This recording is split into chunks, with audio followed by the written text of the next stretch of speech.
बिस्मिल्लाहिर्रहमानिर्रहीम। Second year chemistry, second organic chemistry, 7 chapter हम start किए हुए हैं। Fundamental principles of organic chemistry. Today's lecture number 5। Our topic is cracking of petroleum.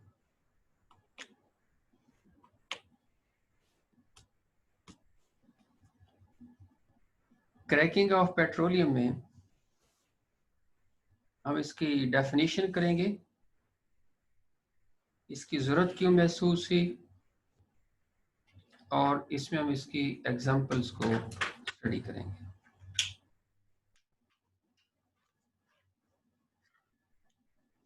Process of cracking के साथ साथ जो इसकी टाइप्स हैं उससे भी हम इसमें स्टडी करेंगे।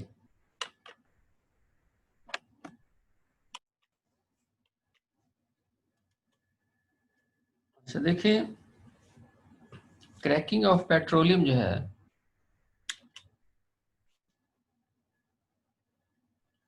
बाय डेफिनेशन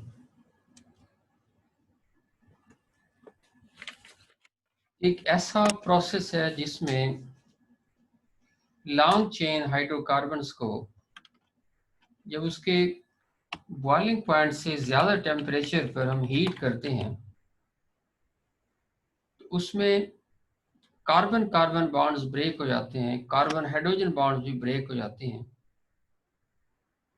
और इस तरह से ये न्यू वैरायटी ऑफ कंपाउंड्स हमें हासिल होते हैं जिसकी चेन लेंथ शॉर्ट हो जाती है। So it is defined as breaking of higher hydrocarbons having higher boiling points into a variety of lower hydrocarbons which are more volatile, lower boiling, as we have told that in it carbon carbon and carbon hydrogen bonds are broken down। यानी process क्या हुआ कि बड़ी length की जो hydrocarbon हैं, carbon carbon के जो मरकबात हैं, उन्हें अगर उनके बॉइलिंग पॉइंट से ज़्यादा टेम्परेचर पर हीट किया जाए तो साफ ज़ाहिर है वो छोटे मरकबात में बदल जाएंगे। जब कार्बन एटम चेन लेंथ कम हो गई तो उसकी वोलेटिलिटी यानी वेपोराइज होने की सलाहियत बढ़ जाएगी। अब देखना यह है कि हम क्यों हमें इसकी ज़रूरत पड़ती है, why we need the process of cracking. देखें, ये लास्ट हमने पढ़ा था कि पेट्रोलियम को क्रूड ऑयल जब हम हासिल करते हैं तो रिफाइनरी में से हम उसे गुजारते हैं और फ्रैक्शनल डिस्टिलेशन प्रोसेस के ज़रिए वेरियस फ्रैक्शंस ऑफ फ्यूल और पेट्रोलियम उसे हासिल करते हैं, जैसे गैसोलीन पेट्रोल है, केरोसिन ऑयल है, डीजल ऑयल है, ये मुख्तलिफ फ्रैक्शंस हम उससे हासिल करते हैं। अब जिस वक्त पेट्रोलियम की हम फ्रैक्शनल डिस्टिलेशन करते हैं तो इससे कोई नेचुरली 20% उसमें से गैसोलीन हासिल होती है। यानी इसका मतलब यह है अगर 100 लीटर हमारे पास जो है ये क्रूड ऑयल है तो उससे पेट्रोल कितना निकलेगा, 20 लीटर के बराबर। अब ये इतनी कम क्वांटिटी है नेचुरली कि वर्ल्ड ओवर जो फ्यूल की कंजम्पशन है उसकी रिक्वायरमेंट्स मोटर्स के अंदर ये पूरा नहीं करता 20%। अब फिर साइंटिस्ट ने क्या सोचा, केमिस्ट ने, कि पेट्रोलियम के वो फ्रैक्शंस जो ज़रा लेस डिज़ायरेबल हैं, जिनकी डिमांड ज़रा थोड़ी है, जैसे मिट्टी का तेल है या डीजल ऑयल है, इनकी चेन लेंथ ज़्यादा होती है। इसकी क्रैकिंग करा के हम इसे छोटे मुरकबात में कन्वर्ट कर लेते हैं। बस डीजल में कितने हैं, 16 से 18 कार्बन एटम है। केरोसिन ऑयल में कितने हैं? 10-12 कार्बन एटम्स हैं। अगर आप इसे दरमियान से कट कर दें, तोड़ दें, ये जो इसके फ्रैक्शन हासिल होंगे वो गैसोलीन में, जिसमें 6, 7, 8 कार्बन एटम्स मौजूद होते हैं, इसमें ये तब्दील हो जाएगा। तो ये इसमें यही इसकी ज़रूरत है कि दरअसल ये जो नीड है उससे पूरा करने के लिए हम इसे इस्तेमाल में क्रैकिंग के प्रोसेस में से हम इसे गुजारते हैं। एज एन एग्जाम्पल देखें, एक अल्केन है C16H34। इसे जब हम 700 डिग्री सेंटीग्रेड पर हीट करते हैं एब्सेंस ऑफ एयर में, यानी हम इसकी डिकम्पोजिशन करा रहे हैं, बर्न नहीं कर रहे इसे, तो ये इसे हेप्टेन C7H16 और ईथीन और इसके साथ प्रोपीन का मॉलिक्यूल हमें हासिल होते हैं। क्योंकि इसमें कार्बन, हाइड्रोजन और कार्बन कार्बन बॉन्ड भी ब्रेक होते हैं, इसलिए as a by product, as a side product इसमें अल्कीन्स भी हासिल होते हैं। अच्छा, दूसरी बात देखिए ये है कि जो क्रैकिंग प्रोडक्ट्स हैं उनकी जो कंपोजिशन है वो कंडीशंस पर डिपेंड करती है कि किस तरह की कंडीशंस हम दे रहे हैं। इसी बुनियाद पर हम यानी कंडीशंस को बदल कर क्रैकिंग परफॉर्म करते हैं। तो इसकी 3 टाइप्स हम मेंशन कर देते हैं, जिसमें थर्मल क्रैकिंग, कैटालिटिक क्रैकिंग और इसके साथ साथ स्टीम क्रैकिंग है। तो पहला इसमें आ गया थर्मल क्रैकिंग।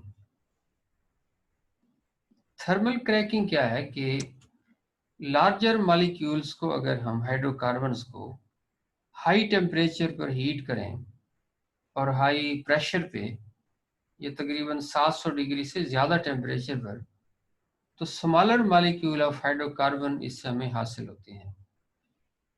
ये तो इसका प्रोसेस आ गया, इसे आप डेफिनेशन की शक्ल में बना सकते हैं।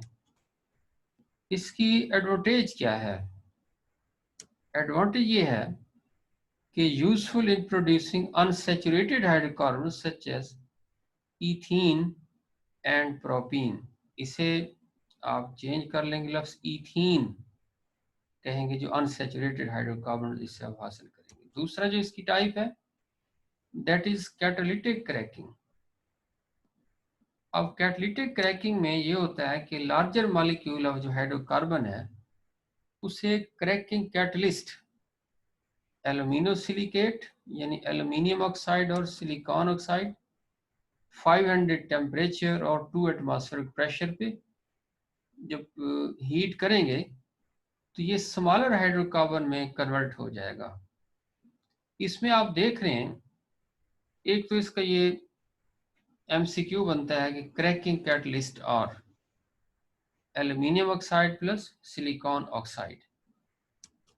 एडवांटेजेस इसकी ये हैं कि cracking is carried out at low temperature and pressure, यानी कैटालिटिक क्रैकिंग से ये एडवांटेज रही इसकी। High quality, high octane number gasoline यानी पेट्रोल जो हासिल होता है वो अच्छी क्वालिटी का हमें हासिल होता है, और high quality gasoline is obtained by this process. तीसरा जो इसमें इसकी टाइप है उसे हम कहते हैं स्टीम क्रैकिंग। अब इसका तरीका क्या होता है, इसे हायर हाइड्रोकार्बन को वेपर फेज में पहले हम हीट कर लेते हैं, फिर उसकी स्टीम के साथ उसकी हम ब्लेंडिंग करते हैं यानी मिक्स करते हैं उसे, और फिर उसे हम हीट करते हैं इसी मिक्सर को 900 डिग्री टेम्परेचर पर एक थोड़े से वक्फे के लिए, शॉर्ट ड्यूरेशन के लिए। उसके बाद इसे हम वेरी रैपिडली कूलिंग कर देते हैं। ये बिल्कुल ऐसे ही जैसे आप गिलास को गर्म करें, स्ट्रांगली हीट करें और आप उसे फ़ौरन फिर ठंडा कर दें, तो ग्लास क्या हो जाएगा? ब्रेक हो जाएगा, टूट जाएगा। तो बिल्कुल ये सेम इसमें भी असूल है कि जो लॉन्ग चेन कार्बन एटम्स हैं, उन्हें हाई टेम्परेचर पर गर्म करने के बाद फ़ौरन जब ठंडा करते हैं रैपिडली, तो उसकी क्रैकिंग हो जाती है और स्मॉलर मॉलिक्यूल जो अनसैचुरेटेड हाइड्रोकार्बन्स की सूरत में ये इससे हासिल होते हैं। यही इसकी एडवांटेज है कि mixture of lower unsaturated hydrocarbon is obtained by the process of steam cracking. अब इन तीनों में से अगर आप एक कंपैरिजन करें तो आप देखेंगे दी बेस्ट मेथड इसमें है कैटालिटिक क्रैकिंग। किस हवाले से कि एक तो कैटलिस्ट है, लो टेम्परेचर और लो प्रेशर पर हम इसे परफॉर्म करते हैं, और सबसे बेहतर बात यह है कि इसमें बेहतर क्वालिटी की हमें गैसोलीन हासिल होती है। अब ये हाई क्वालिटी, ये हाई ऑक्टेन से मुराद क्या है? बुनियादी तौर पर जो लॉन्ग चेन जो हाइड्रोकार्बन्स हैं, ये ब्रांच्ड हाइड्रोकार्बन्स में कन्वर्ट हो जाते हैं। इस वजह से हम कहते हैं कि ये हमें हाई क्वालिटी या हाई ऑक्टेन नंबर की जो गैसोलीन है ये हमें हासिल हुई। अब हम देखते हैं कि ये तो हमने क्रैकिंग पढ़ा और उसकी 3 टाइप्स को हमने स्टडी किया। ये हम देखना ही चाहते हैं कि ओवरऑल यूजेस ऑफ क्रैकिंग क्या हैं। देखें, पहली बात यह है कि इससे हम यील्ड ऑफ गैसोलीन उसे बढ़ा रहे होते हैं, यानी जो रिक्वायरमेंट है गैसोलीन की हम उसे पूरा कर रहे हैं। और बास का तो ये है कि अगर एक मॉलिक्यूल जिसमें से 16 या 17 या 18 कार्बन एटम था, उसे दरमियान से हमने कट किया, वो जो 2 हिस्से उसके हासिल हुए, हर एक पार्ट में फ्रेगमेंट में 7-8 कार्बन एटम होंगे, यानी आप 1 लीटर लॉन्ग चेन से 2 लीटर गैसोलीन हासिल कर सकते हैं। इस तरह से इसकी यील्ड में इजाफा हुआ। Produce large amount of useful by products, जैसे इथीन है, प्रोपीन है, इसी तरह ब्यूटेन या ब्यूटीन आ गई इसमें, और बेंजीन, ये हमें इससे हासिल होते हैं। इसके साथ साथ जो इसके बाई प्रोडक्ट्स हैं, ये ड्रग्स की मैन्युफैक्चरिंग में pesticides, detergents, synthetic fibre, fertiliser, weed killer यानी जड़ी बूटियां मारने के लिए, खादों की तैयारी में, या जो मसनूई धागा है, या डिटर्जेंट्स, ये कपड़े धोने वाले पाउडर हो गया, पेस्टिसाइड्स जिससे यानी हम पेस्ट की किलिंग करते हैं, ये जहरीली अद्वियात हो गई, इनकी तैयारी में भी इसे इस्तेमाल में लाया जाता है। और इसी तरह से कुछ सिंथेसिस, केमिकल की सिंथेसिस में भी इसे इस्तेमाल किया जाता है, जैसे एथेनॉल, फिनोल, एसीटोन। इसे भी हम इसके जो बाई प्रोडक्ट्स में हासिल होते हैं, उनसे इन प्रोडक्ट्स को भी हम यूजफुल प्रोडक्ट्स को भी, केमिकल्स को सिंथेसाइज करते हैं। तो ये जो प्रोसेस है, इसे आप कहेंगे क्रैकिंग का प्रोसेस। आज का ये लेक्चर यहीं इख्तिताम पजीर हुआ। अल्लाह हाफिज़।